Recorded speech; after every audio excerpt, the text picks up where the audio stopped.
welcome back to the channel, guys. Hope everyone is doing really well. I've just got back from a fantastic day at Motorcycle Live 2025 at the NEC in Birmingham. The show was absolutely packed with hundreds of stands, loads of bike brands, riding gear, merch stalls, and more bikes on display than you could ever wish for. So whether you're into sport bikes, cruisers, adventure bikes or electric bikes, or you're hunting for your first big bike, there was genuinely something for everyone. So for anyone who's new to the channel, I've only had my full bike license for about a year and a half.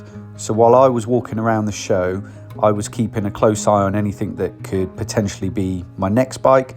But at the same time, I was also checking out which beginner-friendly bikes I would have been interested in if I was buying something that day.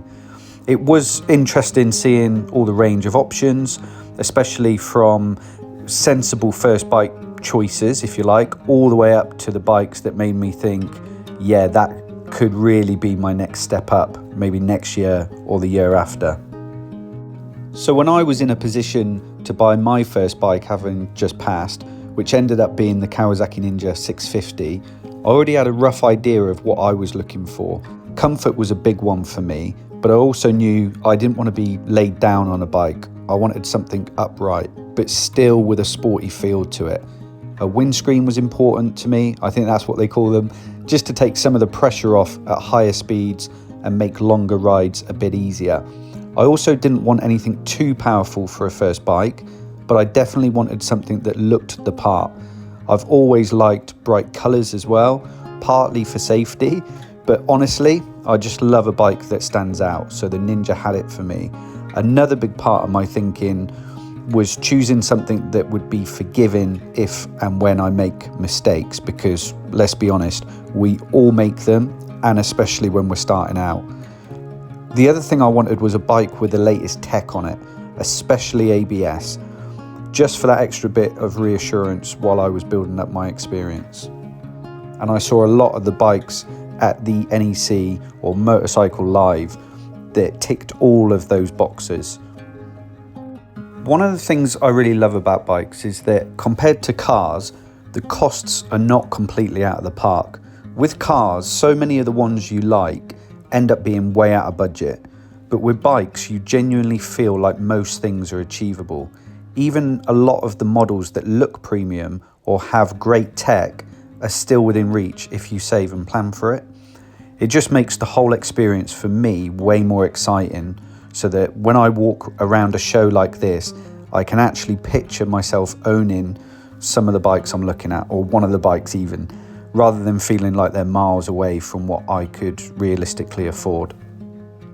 For any beginner riders out there who are looking to buy their first bike, I want to give you guys a few tips that definitely helped me when I was looking to purchase my first bike, so you may just want to keep them in mind. The first I would say is be honest about the kind of riding you're actually going to do. It's easy to get tempted by big and aggressive looking bikes and how fast they go, but your first bike, in my view, should match your plans, whether it's commuting, weekend rides, or whatever that is. Just try and make sure the bike matches what you're looking to get out of it. Secondly, I'd make comfort a high priority. If you don't feel comfortable when you sit on a bike, whether that's in a dealership or at a show or looking to buy one secondhand off a private seller, making sure the seat height, the riding position, you can reach the bars, it's going to make everything so much easier when you buy it, because if any of those are wrong, I would say it makes everything a little bit harder, especially in those early months when you're still learning the craft.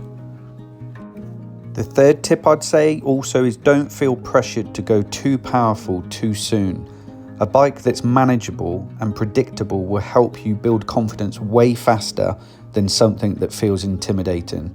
So look also for practical features that actually help you as a new rider. Things like I mentioned ABS, smooth throttle response, decent mirrors that you can actually see out of, good wind protection, things like that. And finally, don't underestimate how much a bike's looks matter.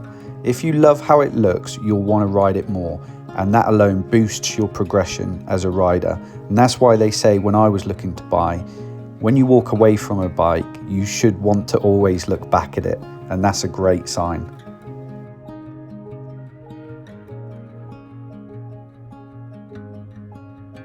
One stand that really impressed me in that show was Norton. Their bikes are absolutely stunning in person. The attention to detail, the styling, the finishes, everything just looked so premium and beautifully put together. The latest model, I think it's the Man XR, I'm not sure how you pronounce it, blew me away. The design is stunning. Look at this bike. Everything about it for me was spot on. The color options they also gave were really, really good. I really struggled to walk away from this. I also had a sit on it as well, and it was absolutely beautiful. So not sure when they're releasing it or how much it is, but I can't wait to find out a little bit more about these bikes.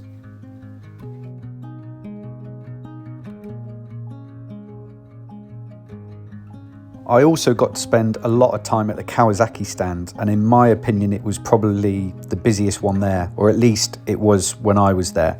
But the energy around that stand was really, really good. I love the paint colours Kawasaki have gone for next year's models on the Ninjas. I love the bold colours. It's always been a favourite of mine, hence why I ended up buying one. And seeing the ZX-10R, I think it is, up close, I think that's the one, honestly surprised me. It's way bigger in person than I imagined compared to when I've seen it in the pictures or online. It's a serious bike. Standing next to it and sitting on the bike, I could instantly tell I'm not quite at that point yet where a bike of that size or power would make sense for me. Still amazing to look at though. One bike that really caught my eye at the show, and a potential beginner option for any of you guys out there, was the Vogue, I believe you pronounce it like that, Vogue R625. When I walked up to it and had a sit on it, it's really smart. It doesn't look cheap at all, and it was one of the comfiest bikes I sat on that day. I also saw some lovely Indian cruisers, which one day a dream of mine is to go from the east coast of America to the west coast on one of these or a Harley. Lovely bikes. Then it was on to the Suzuki stand, one of my favourite motorbike manufacturers, going back obviously to the classic Suzukis, but I was really there to see the new GSX-R1000R, the 40th anniversary edition that they've just announced for, I believe it's next year. I'm not sure, don't quote me on that, but the colour options again on these GSX-Rs are just beautiful, and I was lucky enough to sit on the bike and also can confirm it's really comfortable. Again, I'm not quite there yet. I could tell with the leaning forward. I'd love to do it for a track day or just to experience it, but I'm not quite there yet, maybe in a year or two time. Okay, I'm going to close the video here, but honestly, it was a great day out, and I'd highly recommend MCL to anyone who's interested in motorbikes or anyone who's going to be looking for their first bike one day. It's such a good way to get really good ideas and see what's out there and actually get to sit on the bikes you've only seen maybe online. Thanks for watching as always, and I'll see you in the next one. Safe riding everyone. Take care.